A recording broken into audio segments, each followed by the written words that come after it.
Capítulo 28 Retorno. Preocupados com o caso de Júlio, no dia imediato indagamos do orientador sobre a planificação do serviço reencarnatório, ao que Clarencio informou conciso. O problema é doloroso, mas é simples. Trata-se tão somente de ligeira prova necessária. Júlio sofrerá o aflitivo desejo de permanecer na Terra como empréstimo do corpo físico a prazo longo. Entretanto, suicida que foi, com 2 tentativas de autoaniquilamento, por 2 vezes deverá experimentar a frustração para valorizar com mais segurança a bênção da vida terrestre. Depois de estagiar por muitos anos nas regiões inferiores de nosso plano, confiando-se inutilmente à revolta e à inércia, já passou pelo afogamento e agora enfrentará a intoxicação. Tudo isso é lastimável. No entanto, e, mostrando significativa expressão fisionômica, ajuntou: quem aprenderá sem a cooperação do sofrimento? Penso, contudo, no martírio dos pais, considerou Hilário, hesitante. Meus amigos, falou o ministro generoso, a justiça é inalienável. Não podemos iludi-la. Com o desequilíbrio emocional de Amaro e Zulmira, no pretérito, Júlio arrojou-se a escuro despenhadeiro de compromissos morais e, na atualidade, reabilitar-se-á com a cooperação deles. Ontem, o casal, por esquecê-lo, inclinou-o à queda. Hoje, por amá-lo, garantir-lhe-á o soerguimento. A palestra esmoreceu, talvez porque o assunto nos compelisse a severa meditação. Hilário e eu, refletindo na absoluta harmonia da lei, calamo-nos cismarentos, à espera da noite, quando integraríamos a caravana da amizade que restituiria a criança enferma ao ninho antigo. Com efeito, avizinhava-se a madrugada quando alcançamos a residência do ferroviário, envolvida em sombra. Odila trazia nos braços o filho irrequieto e gemente, enquanto o ministro, irmã Clara, Blandina, Mariana, Hilário e eu rodeávamos ambos em silêncio. Penetramos a sala humilde. Qual se houvera sorvido invisível anestésico, o menino emudeceu. Junto de nós, o orientador solícito explicou. O doentinho encontra grande alívio em contato com os fluidos domésticos. O reequilíbrio da alma no ambiente que lhe é familiar do mundo constitui base firme para o êxito da reencarnação. Não prosseguiu, contudo. Irmã Clara fez-lhe expressivo aceno e o nosso instrutor penetrou, sozinho, a câmara conjugal, sem dúvida para certificar-se quanto à conveniência de confiarmos o pequenino à sua futura mãe. Transcorridos alguns minutos, Clarencio veio ao nosso encontro, convidando-nos a entrar.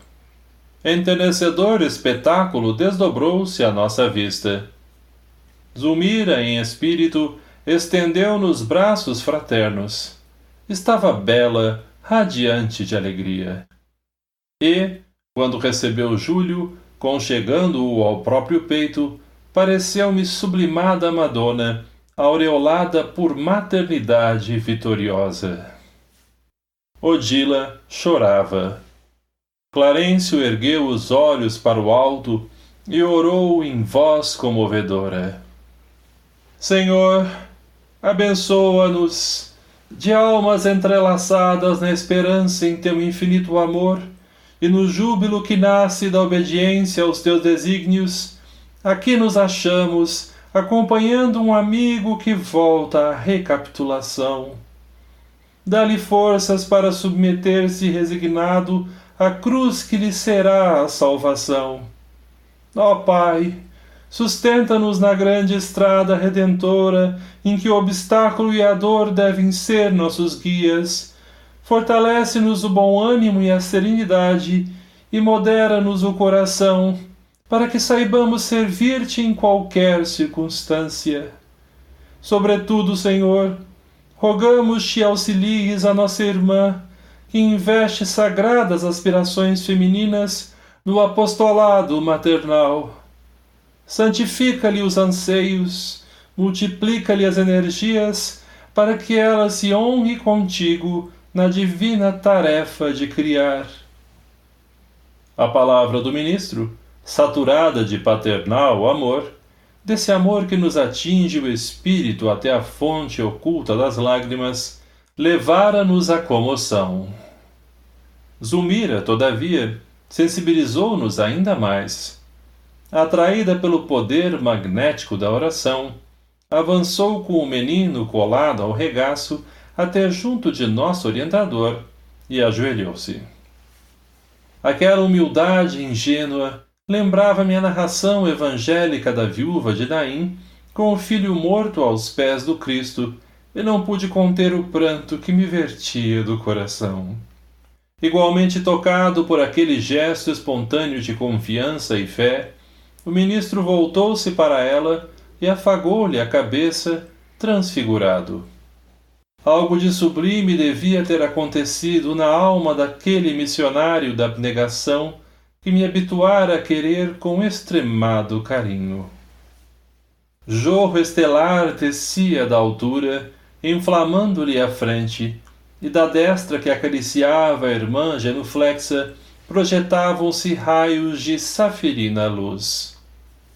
Maravilhosos instantes de expectação correram sobre nós. Em seguida, sustentando-a nos braços, Clarencio reergueu-a, conduzindo-a ao leito com a criança. Zulmira, desde então, afigurou-se-nos integralmente concentrada no filhinho, que se enlaçou a ela instintivamente, à maneira de um molusco acomodar-se na própria concha. Júlio dormira placidamente, enfim. Abraçado ao colo materno, parecia fundir-se nele. De outras vezes acompanhara trabalhos preparatórios de reencarnação que exigiam concurso ativo de técnicos do assunto e de benfeitores da vida superior. Mas ali o fenômeno era demasiado simples. O corpo sutil do menino como que se justapunha aos delicados tecidos do perispírito maternal, adelgaçando-se gradativamente aos nossos olhos. Irmã Clara e as companheiras oscularam a futura mãezinha, que tentava recuperar o corpo denso, conduzindo consigo o pequeno confortado e desfalecente, e retiramo-nos, tomados da alegria que nasce pura da obrigação bem cumprida. Odila encarregou-se da assistência a Zulmira, e Clarencio prometeu seguir, de perto, os serviços naturais daquela gravidez incipiente. Quando nos vimos de novo a sós, as indagações surgiram imperiosas. O ministro, com a paciência admirável de todos os dias, tomou a palavra e esclareceu. A reencarnação, no caso de Júlio, não reclama de nossa esfera cuidados especiais. É uma descida experimental ao campo da matéria densa, com interesse tão somente para ele mesmo e para os familiares que o cercam.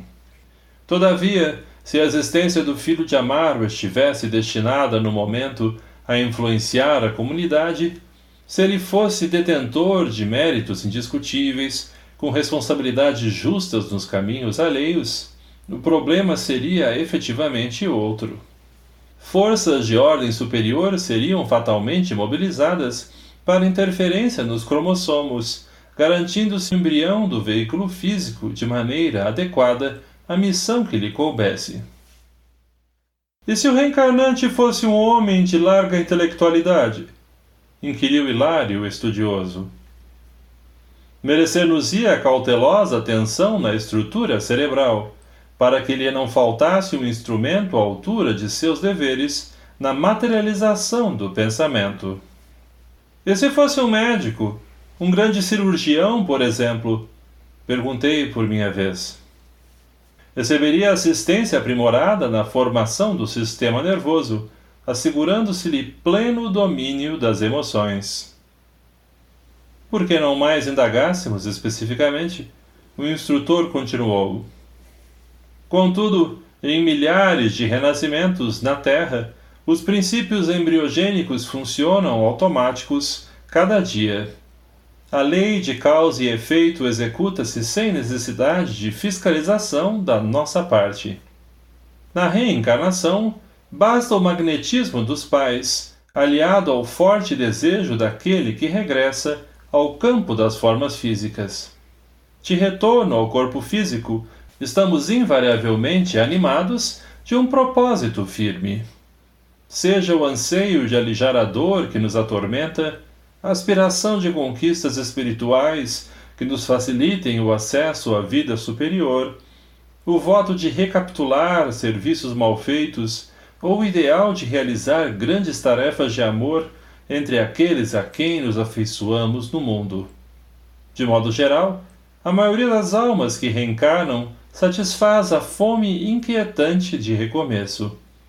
Quem não atendeu com exatidão ao trabalho que a vida lhe delegou, se rende depressa ao impositivo de repetição da experiência e o ressurgimento na luta física aparece por bênção salvadora. Milhões de destinos se reestruturam dessa forma, qual se refaz uma grande floresta. A sementeira cresce, estimulada pelo magnetismo do solo. A existência corpórea germina de novo, incentivada pelo magnetismo da carne. Ante a pausa ligeira do ministro, Hilário perguntou, respeitoso. O seio maternal, desse modo... Nosso mentor completou-lhe a definição, respondendo. É um vaso anímico de elevado poder magnético, ou um molde vivo destinado à fundição e refundição das formas, ao sopro criador da bondade divina, que, em toda parte, nos oferece recursos ao desenvolvimento para a sabedoria e para o amor. Esse vaso atrai a alma sequiosa de renascimento e que lhe é afim, reproduzindo-lhe o corpo denso, no tempo e no espaço, como a terra engole a semente para doar-lhe nova germinação, consoante os princípios que encerra. Maternidade é sagrado serviço espiritual em que a alma se demora séculos, na maioria das vezes aperfeiçoando qualidades do sentimento. A palavra prosseguia valiosa, mas o tempo nos convocava a outros mistres, e, em razão disso, fomos constrangidos a interromper o nosso entendimento acerca do que havíamos visto.